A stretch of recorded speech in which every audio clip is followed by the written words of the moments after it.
चलिए देखते हैं इकोनॉमिक्स के एनसीईआरटी क्लास 11 के अर्थव्यवस्था में सांख्यिकी वाले पुस्तक की पहला चैप्टर है। चैप्टर के नाम है मैंने परिचय। इसमें इस जो पुस्तक है भारतीय अर्थव्यवस्था में सांख्यिकी, उसके परिचय के बारे में दिया है। तो चलिए देखते हैं, इस अध्याय को पढ़ने के बाद हम जैसे समझ पाएंगे, अर्थव्यवस्था की विषय वस्तु के बारे में जान सकेंगे और समझ सकेंगे कि अर्थशास्त्र उपभोग, उत्पादन तथा वितरण में आर्थिक क्रियाओं के अध्ययन से किस प्रकार संबंधित है। उसके बाद यह भी जान सकेंगे कि उपभोग, उत्पादन तथा वितरण की व्याख्या में सांख्यिकी का ज्ञान कैसे सहायक हो सकता है। उसके बाद आर्थिक क्रियाओं को बेहतर समझने के लिए सांख्यिकी के प्रयोग के बारे में भी हम सीख सकेंगे। देखते हैं अर्थशास्त्र क्यों। तो विद्यालय के पूर्ववर्ती कक्षाओं में संभवतः अर्थशास्त्र आपका एक विषय रहा होगा और आपको यह बताया गया होगा कि विषय वस्तुतः अल्फ्रेड मार्शल विषय मुख्यतः अल्फ्रेड मार्शल यानी आधुनिक अर्थशास्त्र के एक प्रवर्तक थे। इनके द्वारा कहे गए वाक्यांश जीवन के सामान्य कारोबार के संदर्भ में मनुष्य के अध्ययन से संबंधित है। आइए समझने के लिए इसका तात्पर्य क्या है देखते हैं। जब आप वस्तु खरीदते हैं, यानी आप अपनी व्यक्तिगत, अपने परिवार की अथवा अन्य व्यक्तियों की आवश्यकताओं की संतुष्टि कर सकते हैं जिन्हें आप उपहार देना चाहते हैं, वो आप जब वस्तु खरीदते हैं तब आप उपभोक्ता कहलाते हैं। जब आप वस्तुओं को स्वयं के लाभ के लिए बेचते हैं, यानी जब आप दुकानदार हो सकते हैं, तो जब आप स्वयं के लाभ के लिए वस्तुओं को बेचते हैं तब आप विक्रेता कहलाते हैं। जब आप वस्तुओं का उत्पादन करते हैं, यानी आप किसान अथवा विनिर्माता जब होते हैं, वस्तुओं का उत्पादन करते हैं या सेवाएं प्रदान करते हैं, जैसे आप डॉक्टर हो गए, कूले, टैक्सी चालक या वस्तुओं के परिवहन संचालक हो सकते हैं, तब आप उत्पादक कहलाते हैं। जैसे कहा गया है कि उपभोक्ता आप कब कहलाते हैं, जब आप वस्तु खरीदते हैं, आप वस्तु खरीदते हैं किसी वस्तु को, तो आप उपभोक्ता कहलाते हैं। जब आप किसी वस्तु को बेचते हैं स्वयं के लाभ के लिए, आप विक्रेता कहलाते हैं। और जब आप वस्तुओं का उत्पादन करते हैं या सेवाएं प्रदान करते हैं, आप उत्पादक कहलाते हैं। जब आप कोई नौकरी करते हैं अर्थात दूसरे के लिए कार्य करते हैं, जिसके लिए आपको पारिश्रमिक दिया जाता है, यानी आपको किसी ने काम पर रखा हो और जो आपकी मजदूरी या वेतन देता है, तो आप किसी के काम करते हैं और और जिसके लिए आपको पारिश्रमिक दिया जाता है, यानी आपका वेतन दिया जाता है, तब आप कर्मचारी कहलाते हैं। जब आप भुगतान लेकर अन्य व्यक्तियों का सेवा प्रदान करते हैं, जैसे कि डॉक्टर, वकील, बैंकर, टैक्सी चालक या सामान वाहक हो सकते हैं, तब आप नियोक्ता कहलाते हैं। यानी जब आप भुगतान लेकर अन्य व्यक्तियों का सेवा प्रदान करते हैं, तब आप नियोक्ता कहलाते हैं। इन सभी स्थितियों में आप किसी आर्थिक क्रिया में लाभकारी रूप से नियोजित कहे जाएंगे। और आर्थिक क्रियाएं वे होती हैं जो धन प्राप्त करने के लिए की जाती है। जीवन के आम कारोबार में अर्थशास्त्रियों का यही तात्पर्य है। और उसके बाद बिना दिए कुछ भी नहीं मिलता। इसके बारे में देखें तो यदि आपने कभी अलादीन और उसके जादुई चिराग के बारे में सुना हो, तो आप इस बात से सहमत होंगे कि अलादीन एक भाग्यशाली व्यक्ति था और वह जब भी और जो भी वस्तु चाहता था उसे अपने जादुई चिराग से रगड़ना पड़ता था और तुरंत ही उसकी इच्छाओं को पूरा करने के लिए एक जिन प्रकट होता था। और जब वह रहने के लिए एक महल की इच्छा करता, तब जिन उसी क्षण उसके लिए महल बना देता था। और जब उसने राजा की बेटी का हाथ मांगने के लिए उसके लिए बहुमूल्य उपहारों की मांग की, तो पलक झपकते ही वे उसे मिल जाती। वास्तविक जीवन में हम अलादीन की तरह भाग्यशाली नहीं हो सकते। यद्यपि हमारी इच्छाओं उसी की तरह असीमित है, परंतु हमारे पास कोई जादुई चिराग नहीं है। उदाहरण के लिए आप अपने जेब खर्च को ही ले लीजिए। यदि आपके पास जेब खर्च अधिक होता है तो आप लगभग अपनी सभी इच्छित वस्तुएं खरीद सकते हैं, लेकिन चूंकि आपका जेब खर्च सीमित है तो आप उसी वस्तु को चुनते हैं जिन्हें आप सबसे ज्यादा आवश्यक मानते हैं। यही अर्थशास्त्र का आधारभूत सबक है। अभाव और आर्थिक समस्याओं की जड़ है, और जो अभाव है सभी आर्थिक समस्याओं की जड़ है। यदि अभाव न होता तो कोई आर्थिक समस्याएं ही न होती, तब आपको अर्थशास्त्र पढ़ने की आवश्यकता ही नहीं पड़ती। और आप अपने दैनिक जीवन में विभिन्न प्रकार के अभावों का सामना करते हैं। रेलवे आरक्षण, खिड़कियों के पर लगी लंबी कतारें, भीड़ भरी बसें एवं रेलगाड़ियां, अत्यावश्यक वस्तुओं की कमी, किसी नई फिल्म को देखने के लिए टिकट की भारी भीड़ आदि सभी बातें अभाव को व्यक्त करती है। और हम अभाव का सामना इसलिए करते हैं क्योंकि जो वस्तुएं हमारी आवश्यकताओं को पूरी करती है उसकी उनकी उपलब्धता सीमित होती है। और क्या आप अभाव के कुछ अन्य उदाहरणों की कल्पना कर सकते हैं? उत्पादकों के पास जो संसाधन होते हैं वे भी सीमित होते हैं और साथ ही उनके वैकल्पिक प्रयोग भी होते हैं। आप भोजन का ही उदाहरण ले सकते हैं जिसे आप प्रतिदिन खाते हैं और यह आपके पोषण की जरूरतों को पूरा करता है। खेती के कामों में लगे हुए किसानों फसलें उगाते हैं और उनसे आपका भोजन उत्पादित होता है। समय विशेष पर कृषि संसाधनों जैसे खेत की भूमि, श्रम, पानी, उर्वरक आदि की उपलब्धता निश्चित होती है और इन सभी संसाधनों का वैकल्पिक प्रयोग भी होते हैं। इन्हीं संसाधनों का प्रयोग खतेदार फसलों जैसे कि रबर, कपास, जूट आदि के उत्पादन में भी किया जाता है। और इस प्रकार संसाधनों का वैकल्पिक प्रयोग उन वस्तुओं के बीच चयन की समस्या को जन्म देता है जिन्हें इनके द्वारा उत्पादित किया जाता है। उसके बाद देखिए उपभोग, उत्पादन और वितरण के बारे में। यदि आपने ध्यान से सोचा हो तो यह महसूस किया होगा कि अर्थशास्त्र विभिन्न प्रकार के आर्थिक क्रियाकलापों में संलग्न मनुष्य का अध्ययन है और इसके लिए आपको विविध आर्थिक क्रियाकलापों जैसे कि उत्पादन, उपभोग, वितरण आदि के बारे में विश्वसनीय तथ्यों को जानने की आवश्यकता होती है। अर्थशास्त्र के अध्ययन को प्रायः 3 भागों में बांटा जाता है: उपभोग, उत्पादन एवं वितरण में। हम जानना चाहते हैं कि उपभोक्ता यह निर्णय कैसे करता है कि वह अपनी निश्चित आय और ज्ञात कीमतों जैसे यानी वस्तुओं को देखते हुए उनके अनेक वैकल्पिक वस्तुओं में से किन वस्तुओं को खरीदे, और यह उपभोक्ता का अध्ययन है। और ठीक इसी प्रकार हम यह भी जानना चाहते हैं कि कोई उत्पादक जिसे अपनी लागत और कीमतें ज्ञात है उसका चयन कैसे करता है कि बाजार के लिए क्या उत्पादन करें। यह उत्पादन का अध्ययन होता है। अंत में हम यह जानना चाहते हैं कि राष्ट्रीय आय या कुल आय जो कि देश में उत्पादन से प्राप्त होती है यानी जिसे सकल घरेलू उत्पाद भी कहा जाता है, और मजदूरी एवं या वेतन, लाभ तथा ब्याज या अंतर्राष्ट्रीय व्यापार एवं निवेश से प्राप्त आय को छोड़कर ये लाभ और ब्याज होते हैं, उनको कैसे वितरित किया जाता है, यह वितरण का अध्ययन कहलाता है। और अर्थशास्त्र के इन 3 परंपरागत विभाजनों जिनके तथ्यों के बारे में हम जानना चाहते हैं उसके साथ है आधुनिक के अर्थशास्त्र में देश की कुछ आधारभूत समस्याओं को भी विशेष अध्ययन के लिए सम्मिलित करना होता है। उदाहरण के लिए देखें तो आप यह जानना चाहेंगे कि हमारे समाज के कुछ परिवारों के पास दूसरों की अपेक्षा अधिक आय अर्जित करने की क्षमता क्यों और कितनी होती है। आप यह भी जानना चाहेंगे कि हमारे देश में कितने लोग वास्तविक रूप से गरीब है, कितने मध्यम वर्ग के हैं और कितने लोग अपेक्षाकृत धनी है आदि। और आप यह भी जानना चाहेंगे कि ऐसे निरक्षर लोग कितने हैं और जिन्हें नौकरी नहीं मिलती क्योंकि उसके लिए शिक्षा की आवश्यकता होती है। कितने लोग बहुत अधिक शिक्षित हैं जिन्हें अच्छी नौकरी के अवसर प्राप्त होते हैं आदि। दूसरे शब्दों में आप ऐसे तथ्यों की अधिकाधिक संख्यात्मक जानकारी प्राप्त करना चाहेंगे जिनसे समाज में गरीबी और असमानताओं के प्रश्न का उत्तर मिल सकते हैं। और यदि आप यह भी जानना चाहेंगे कि गरीबी और समाज में व्याप्त घोर विषमताएं जारी रहे और समाज के इन बुराइयों के विरुद्ध कुछ किया जाए तो इस विषय में सरकार द्वारा कोई भी उपयुक्त कार्रवाई करने की मांग से पहले इन सभी संबंधित तथ्यों की जानकारी लेना आपके लिए आवश्यक होगा। यदि आप तथ्यों को जाने तो आपके लिए अपने जीवन को भी अधिक बेहतर ढंग से नियोजित करना संभव होगा। ठीक उसी प्रकार से जैसे अपने हमारे देश के लिए घातक खतरों के विषय में सुना होगा और कुछ ने तो इसका सामना भी किया होगा जो मनुष्य के आम जीवन के कारोबार को भी प्रभावित करते हैं, जैसे सुनामी हो गए, भूकंप तथा बर्ड फ्लू आदि इन विपदाएं हो गए।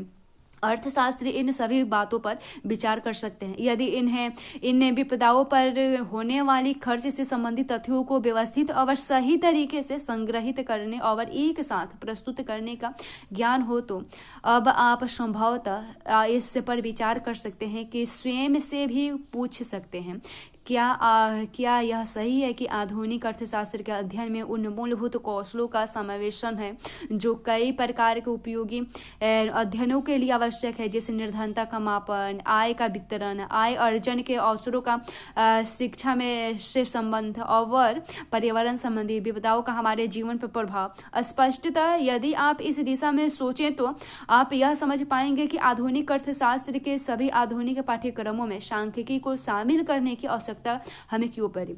अब क्या आप अर्थशास्त्र की निम्नलिखित परिभाषाओं से सहमत हैं जिनका प्रयोग अधिकांशतः अर्थशास्त्री करते हैं, जैसे कि व्यक्ति और समाज अपनी आवश्यकताओं को पूरा करने के लिए तथा समाज के विभिन्न व्यक्तियों एवं समूहों में उपभोग हेतु वितरण करने के लिए इसका चुनाव कैसे करें कि वैकल्पिक प्रयोग वाले अल्प संसाधनों का प्रयोग विभिन्न वस्तुओं के उत्पादन में हो सके। अर्थशास्त्र इसका अध्ययन है। और उसके बाद देखते हैं अर्थशास्त्र में सांख्यिकी के बारे में। पिछले अनुच्छेद में आपको किसी देश की मूलभूत समस्याओं से संबंधित कुछ विशेष अध्ययनों के बारे में बताया गया, और इस अध्याय के लिए आवश्यक है कि हम आर्थिक तथ्यों को संख्याओं के रूप में भली भांति जाने, और इस प्रकार के आर्थिक तथ्यों को आंकड़े भी कहते हैं। और इन आर्थिक समस्याओं के बारे में आंकड़े संग्रह करने का उद्देश्य इन समस्याओं के विभिन्न कारणों को जानना और उसकी व्याख्या करना है। दूसरे शब्दों में हम उनका विश्लेषण करने की कोशिश करते हैं। उदाहरण के लिए, जब हम निर्धनता के कारण अपना कठिनाइयों का विश्लेषण करते हैं तब हम अब इसकी व्याख्या विभिन्न कारकों जैसे कि बेरोजगारी, लोगों की निम्न उत्पादकता, पिछड़ी हुई प्रौद्योगिकी आदि के रूप में करने की कोशिश करते हैं। परंतु निर्धनता के विश्लेषण का तब तक कोई अर्थ नहीं है जब तक हम इसे दूर करने के उपायों को खोज न लें। इसलिए हम उन उपायों को खोजने का प्रयास कर सकते हैं जो आर्थिक समस्याओं को सुलझाने में सहायक हो। अर्थशास्त्र में ऐसे उपायों को नीतियों का रूप में जाना जाता है। और क्या आप समझ गए हैं कि किसी आर्थिक समस्या के विभिन्न कारकों से संबंधित आंकड़ों के बिना उस समस्या का कोई विश्लेषण संभव नहीं है। इसलिए ऐसी स्थिति में इन्हें हल करने के लिए नीतियों का निर्माण नहीं किया जा सकता। यदि हाँ, तो आप काफी हद तक अर्थशास्त्र एवं सांख्यिकी के बीच के आधारभूत संबंध को समझ चुके हैं। सांख्यिकी क्या है, तो अब आप संभवतः सांख्यिकी के संदर्भ में कुछ अधिक जानने को उत्सुक हो।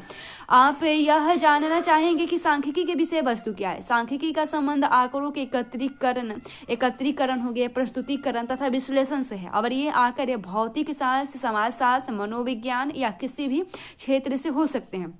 यहाँ हमारा संबंध अर्थशास्त्र के क्षेत्र के आंकड़ों से है, और अर्थशास्त्र का अधिकतर आंकड़े मात्रात्मक होते हैं। उदाहरण के लिए अर्थशास्त्र में यह कथन है कि भारत में चावल का उत्पादन वर्ष 1977 से 75 में 39.58 मिलियन टन था, जो वर्ष 2013 से 2014 में बढ़कर 106.5 मिलियन टन हो गया। और यह मात्रात्मक आंकड़े हैं। मात्रात्मक आंकड़ों के साथ ही अर्थशास्त्र में गुणात्मक आंकड़ों का भी प्रयोग होता है। और इस प्रकार की सूचना की मुख्य विशेषता यह होती है कि इसमें किसी व्यक्ति विशेष या व्यक्तियों के समूह विशेष से ऐसे महत्वपूर्ण गुणों का व्याख्या होती है जिन्हें मात्रात्मक रूप से तो नहीं मापा जा सकता, लेकिन यथासंभव सही रूप से आरेखित करना आवश्यक होती है। उदाहरण के तौर पर लिंग को ही ले लें।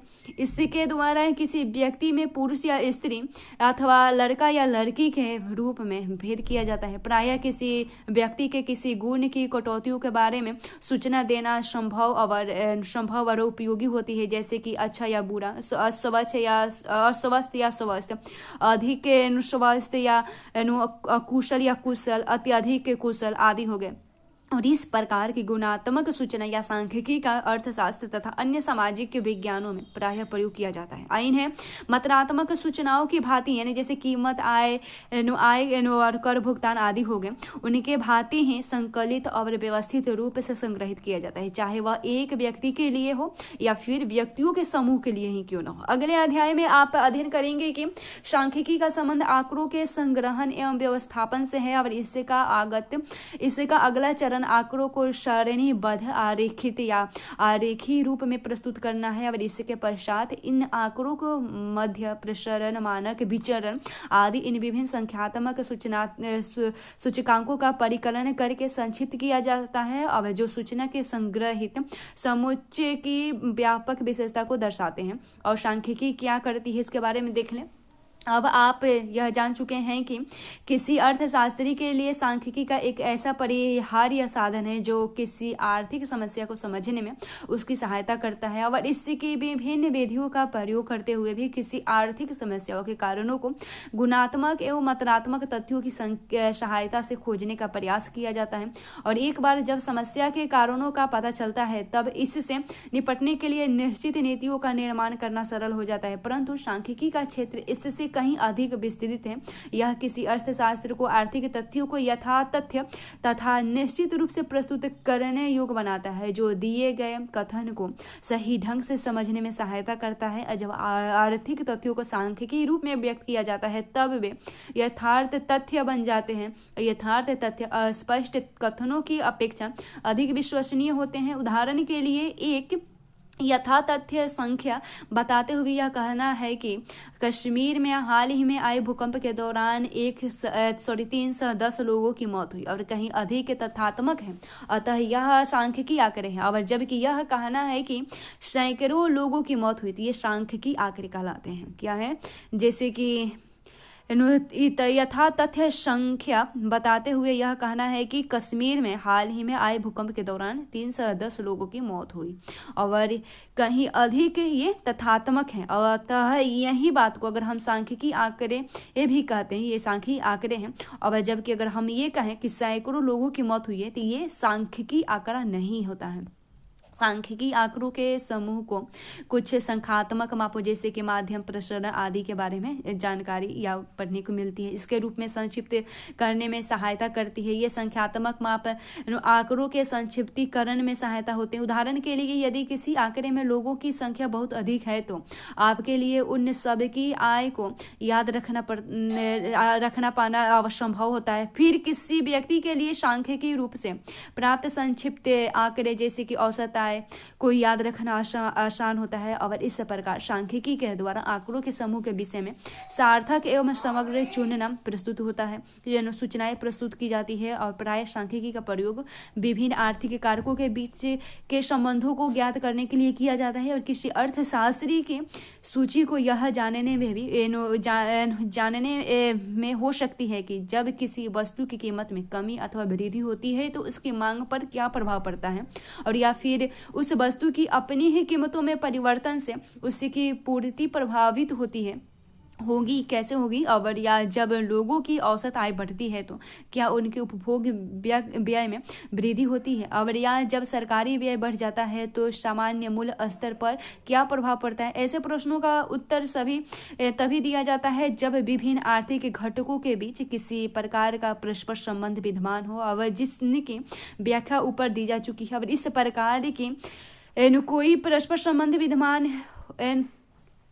विद्यमान है या नहीं, इससे इन आंकड़ों के सांख्यिकी विधियों का प्रयोग करके सरलता में स्थापित किया जा सकता है। कभी कभी अर्थशास्त्री उनके बीच एक निश्चित संबंध की कल्पना करके इसका परीक्षण भी कर सकते हैं कि इसके संबंध के बारे में उनकी पूर्वाधारण वैध है या नहीं। और अर्थशास्त्री ऐसे केवल सांख्यिकी तकनीकी का प्रयोग करके ही कर सकते हैं।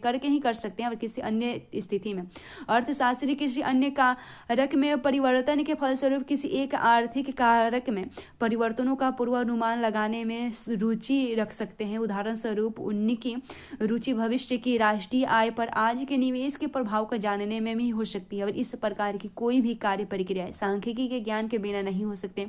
कभी कभी योजनाएं एवं नीतियों के निर्माण के लिए भविष्य की प्रवृत्तियों के ज्ञान की आवश्यकता होती है। उदाहरण के लिए एक आर्थिक योजना वर्ष 2005 में यह निर्णय करता है कि 2010 में अर्थशास्त्र में कितना उत्पादन होना चाहिए। और दूसरे शब्दों में यह जानना आवश्यक होता है कि वर्ष 2010 के लिए उत्पादन योजना निश्चित करने के लिए वर्ष 2010 में अपेक्षित उपभोग स्तर क्या होते हैं। और ऐसी स्थिति में कोई व्यक्ति वर्ष 2010 के उपभोग के अनुमान के आधार पर ही निर्णय ले सकता है। विकल्प के रूप में वह वर्ष 2010 में उपभोग के के पूर्वानुमान के लिए सांख्यिकीय विधियों का प्रयोग कर सकता है और ऐसा पिछले वर्षों में के अथवा हाल के कुछ वर्षों के सर्वेक्षण से प्राप्त उपभोग आंकड़ों के आधार पर हो सकता है। और इस प्रकार सांख्यिकीय विधियों जैसे कि उपयुक्त आर्थिक नीतियों के गठन में सहायक देती है, जिनसे आर्थिक समस्याओं का समाधान हो सकती है। सारांश में देखें तो आज तक हम गंभीर आर्थिक समस्याओं जैसे कि मूल्यवर्धित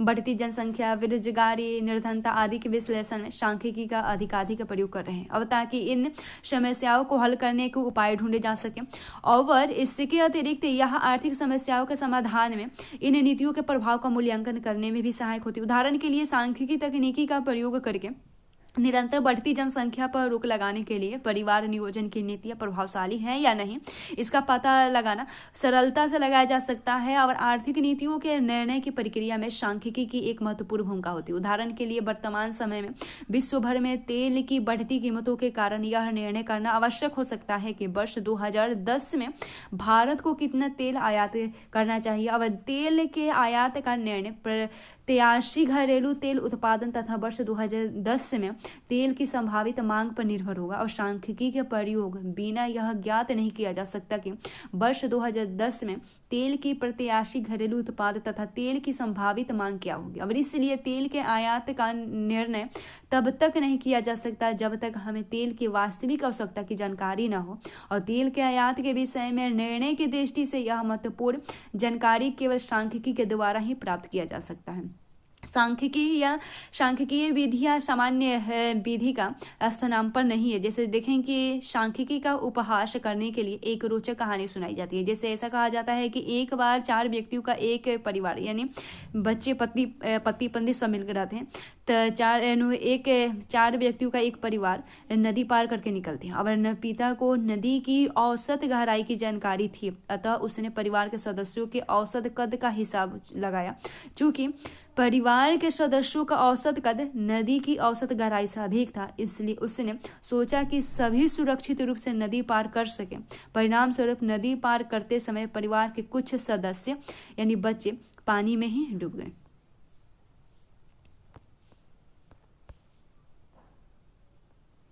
पुनरावर्तन में देखें तो हमारी आवश्यकताएं असीमित है, परंतु इन्हें पूरा करने वाली वस्तुओं के उत्पादन में प्रयुक्त होने वाली संसाधन सीमित एवं दुर्लभ है। यह दुर्बलता ही हमारी समस्याओं की जड़ है और संसाधनों के वैकल्पिक प्रयोग होते हैं। अपनी विभिन्न आवश्यकताओं की पूर्ति करने के लिए उपभोक्ता द्वारा वस्तुओं का क्रय उपभोग कहलाता है और उत्पादकों द्वारा बाजार में बेचने के लिए वस्तुओं का विनिर्माण व उत्पादन कहलाता है। राष्ट्रीय आय की मजदूरी, लाभ, किराए तथा ब्याज में विभाजन को वितरण कहा जाता है। और सांख्यिकी के अंतर्गत आंकड़ों का प्रयोग करते हुए आर्थिक संबंधों का पता लगाया जाता है और उनकी सत्यता की जांच की जाती है। सांख्यिकी साधनों का प्रयोग भावी प्रवृत्ति के पूर्वानुमान हेतु किया जाता है और सांख्यिकी विधियां आर्थिक समस्याओं का विश्लेषण करने तथा उन्हें हल करने के लिए नीतियों के निर्माण में सहायक होती है।